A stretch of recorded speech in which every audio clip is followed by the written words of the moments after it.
বৃহস্পতিবার রাত এই দোয়াটি 10 বার পরে আল্লাহর দরবারে যা চাবেন আল্লাহ পাক রব্বুল আলামিন আপনাকে তাই দান করবেন। এই দোয়াটি পড়তে ওযুরও প্রয়োজন হয় না। আপনি বৃহস্পতিবার রাত যখন ঘুমোতে যাবেন রাত্রিবেলা এই দোয়াটি 10 বার পাঠ করবেন, আল্লাহ পাক রব্বুল আলামিন আপনার মনের আশা অবশ্যই পূর্ণ করবে। বিশ্বনবী মুহাম্মদ সাল্লাল্লাহু আলাইহি ওয়াসাল্লাম বলেন, 5টি রাত অত্যন্ত দামি রাত। 5টি রাত অত্যন্ত দামি রাত। এর মধ্যে একটা রাত লাইলাতুল কদরের রাত, আরেকটা রাত লাইলাতুল বরাতের রাত অর্থাৎ শবে বরাতের রাত, আর হলো ঈদের 2 রাত, আরেকটি হলো জুমার রাত। বিশ্বনবী মুহাম্মদ সাল্লাল্লাহু আলাইহি ওয়াসাল্লাম বলেন, এই 5 রাত অনেক দামি রাত। এই 5 রাত্রে কোনো বান্দা বান্দি যদি আল্লাহর দরবারে দোয়া করে আল্লাহ তাআলা অবশ্যই তার দোয়া কবুল করে। শুনলে অবাক হবেন। একটা হলো লাইলাতুল কদরের রাত। আল্লাহ পাক রব্বুল আলামিন বলেন, ইন্না আনজালনাহু ফি লাইলাতিল কদর ওয়া মা আদরাকা মা লাইলাতুল কদর লাইলাতুল কদরি খায়রুম মিন আলফি শাহর। আল্লাহ পাক বলেন, আমি এই কোরআনকে শবে কদরের রাত্রিতে নাজিল করেছি। ইন্না আনজালনাহু ফি লাইলাতিল কদর ওয়া মা আদরাকা মা লাইলাতুল কদর। হে নবী, আপনি জানেন লাইলাতুল কদর কি? আল্লাহ তাআলা জবাব দেয়, লাইলাতুল কদরি খায়রুম মিন আলফি শাহর। লাইলাতুল কদরের রাত্রি হলো 1000 মাসের চাইতে উত্তম, অর্থাৎ এক রাতই 1000 মাসের চাইতে উত্তম। এই জন্য লাইলাতুল কদরের রাত্রি অনেক দামি রাত্রি। বিশ্বনবী মুহাম্মদ সাল্লাল্লাহু আলাইহি ওয়াসাল্লাম বলেন, কোন বান্দা বান্দি যদি এক লাইলাতুল কদর ইবাদত বندگی করে 83 বছর প্লাস ইবাদত করবার সওয়াব আল্লাহ তার আমলনামায় দিয়ে দেয়। আরেকটা রাত লাইলাতুল বারাত অর্থাৎ শবে বরাতের রাত। শবে বরাতের রাত অত্যন্ত দামি রাত। বিশ্বনবী মুহাম্মদ সাল্লাল্লাহু আলাইহি ওয়াসাল্লাম বলেন, এই রাত্রি এমন রাত, এই রাত্রিতে আল্লাহ পাক রব্বুল আলামিন অগ্রিম 1 বছর রিজিক বন্টন করেন। কোন বান্দা বান্দি যদি এই রাত্রিতে বেশি বেশি ইবাদত বندگی করে তার ভাগ্য খুলে যায়, ভাগ্যের পরিবর্তন হয়ে যায়। এই রাত্রিতে আল্লাহর কাছে যে দোয়া করে আল্লাহ তাআলা সেই দোয়া কবুল করে নেয়। আর 2 ঈদের রাত অত্যন্ত দামি রাত। আরেকটি রাত হলো জুমার রাত। জুমার দিন অত্যন্ত দামি দিন। আল্লাহর হাবিব বলেন, খায়রু ইয়াউমিন তালাআত আলাইহিশ শামসু ইয়াউমুল জুমআহ। আল্লাহ হাবিব বলেন, এই দুনিয়াতে যত দিন সূর্য উদিত হবে এর মধ্যে সর্বশ্রেষ্ঠ দিন হলো জুমার দিন। জুমার দিন অত্যন্ত দামি দিন। এই দিনে কোনো বান্দা বান্দি যদি আল্লাহর দরবারে দোয়া করে আল্লাহ তাআলা খালি হাতে ফিরায় দেয় না, অবশ্যই আল্লাহ পাক রব্বুল আলামিন তার দোয়া কবুল করে নেয়।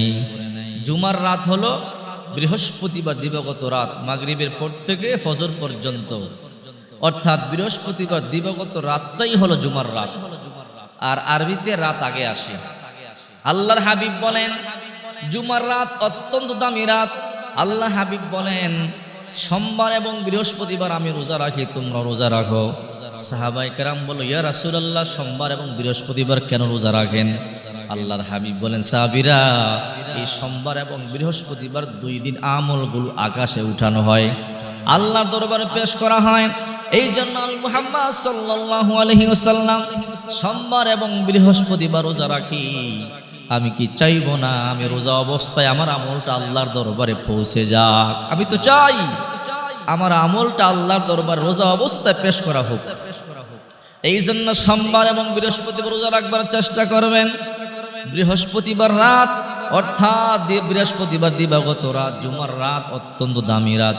এই রাত ইবাদত বندگির মধ্যে কাটাবেন, কারণ এই রাত দামি রাত। বিশ্বনবী বলেন, বৃহস্পতিবার এবং সোমবার দিন তোমাদের আমল নামা আকাশে উত্তোলন করা হয়। বৃহস্পতিবার রাত্রিবেলা এই দোয়াটি 10 বার পড়বেন। সূরা বাকারার 201 নম্বর আয়াত, এটা কোরআনের দোয়া। স্বয়ং আল্লাহ পাক রব্বুল আলামিন বিশ্বনবী মুহাম্মদ সাল্লাল্লাহু আলাইহি ওয়াসাল্লামকে শিখাইছেন, রব্বানা আতিনা ফিদ দুনিয়া হাসানা ওয়া ফিল আখিরাতি হাসানা ওয়া কিনা আযাবান নার। নবী, আপনি যখন দোয়া করবেন দোয়ার মধ্যে এই দোয়াটি পড়বেন, রব্বানা আতিনা ফিদ দুনিয়া হাসানা, আয় আমাদের রব দুনিয়াবি যত কল্যাণকর বস্তু আছে আমাদেরকে দান করেন, ওয়া ফিল আখিরাতি হাসানা, আখিরাতের যত কল্যাণকর বস্তু আছে আমাদেরকে দান করেন, ওয়া কিনা আযাবান নার, আপনার জাহান্নাম থেকে আমাদেরকে মুক্তি দিয়ে দেন। এইভাবে যখন কোনো বান্দা বান্দি দোয়া করে, আল্লাহ তাআলা তার সমস্ত হাজতগুলো পূর্ণ করে দেয়, তার সমস্ত মনের আশাগুলো পূর্ণ করে দেয়। আল্লাহর দরবারে যা চায় আল্লাহ পাক রব্বুল আলামিন তাই দান করে। এই জন্য এই দোয়াটি বেশি বেশি পড়বেন, রব্বানা আতিনা ফিদ দুনিয়া হাসানাতাও ওয়া ফিল আখিরাতি হাসানাতাও ওয়া কিনা আযাবান নার। অনেকে বলে হুজুর এত দোয়া করি দোয়া কবুল হয় না। দোয়া কবুল না হওয়ার কিছু ছোট ছোট কারণ আছে, যেই সমস্ত কারণে দোয়া কবুল হয় না, কারণ বিশ্বনবী মুহাম্মদ সাল্লাল্লাহু আলাইহি ওয়াসাল্লাম বলেন, যেই সমস্ত ঘরে রহমতের ফেরেশতা প্রবেশ করে না, ওই ঘরে দোয়া করলে দোয়া কবুল হয় না, ইবাদত বন্দেগী করলে ইবাদত বন্দেগী কবুল হয় না। সাহাবায়ে কেরাম বলেন, নবীজি কোন কোন ঘরে রহমতের ফেরেশতা প্রবেশ করে না? আল্লাহর হাবিব বলেন, ও সাহাবীরা, যেই ঘরে দুইটা বস্তু আছে ওই ঘরে রহমতের ফেরেশতা প্রবেশ করে না। এক নাম্বার, যেই ঘরে কুকুর থাকে অথবা কোনো প্রাণীর ছবি থাকে, লা তাদখুলুল মালাইকাতু বাইতান ফীহি কালবুন ওয়ালা সূরা, যেই ঘরে কুকুর অথবা প্রাণীর ছবি থাকে ওই ঘরে রহমতের ফেরেশতা প্রবেশ করে না। এই জন্য অনেকে বলে হুজুর দোয়া করলে দোয়া কবুল হয় না, ওই ঘরের মধ্যে অনেক প্রাণীর ছবি টানানো অথবা কুকুর আছে, যদি এগুলো থাকে আপনার ঘরে রহমতের ফেরেশতা আসবে না, আর দোয়া করলে দোয়া কবুল হবে না। এগুলো সরাতে হবে, এরপরে দোয়া করলে দোয়া কবুল হবে। এরপরে আরেকটা কাজ করতে হবে, অবশ্যই দুরূদ শরীফ পড়তে হবে। দোয়ার পূর্বে দুরূদ শরীফ না পড়লে ওই দোয়া কবুল হবে না, আকাশের মধ্যে দুলতে থাকে।